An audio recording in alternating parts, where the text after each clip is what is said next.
ధర అయితే వైష్ణవి దగ్గరికి వచ్చి, "అన్నం తిందువు కానీ రా వైష్ణవి, ఇక్కడ ఏం చేస్తున్నావు?" అని చెప్పేసి అయితే అడుగుతూ ఉంటుంది. ఆ మాటలకి అక్కడ ఉన్న వైష్ణవి అయితే, "నేను హోంవర్క్ చేసుకుంటున్నాను. హోంవర్క్ చేసుకుంటేనే కదా మళ్ళీ రేపు స్కూల్‌కి వెళ్ళగలను" అని చెప్పేసి అయితే అంటూ ఉంటుంది.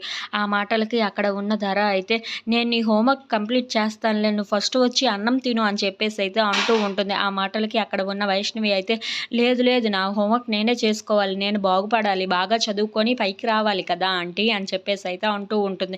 ఆ మాటలు విన్న ధర అయితే, "ఏంటి నన్ను ప్రతిసారి ఆంటీ ఆంటీ అంటున్నావు? అలా పిలవద్దు" అని చెప్పేసి అయితే అంటూ ఉంటుంది. ఆ మాటలకి అక్కడ ఉన్న వైష్ణవి అయితే, "అదేంటి ఆంటీ అని పిలవకుండా మరి ఏమని పిలవను నిన్ను" అని చెప్పేసి అయితే అంటూ ఉంటుంది. ఆ మాటలకి అక్కడ ఉన్న ధర అయితే, "నన్ను ఆంటీ అని పిలవద్దు. ఇక నుండి అమ్మ అని చెప్పేసి అయితే పిలు" అని చెప్పి అంటూ ఉంటుంది. ఆ మాటలకి అక్కడ ఉన్న వైష్ణవి అయితే ఒక్కసారిగా షాక్ అయిపోతూ ఉంటుంది.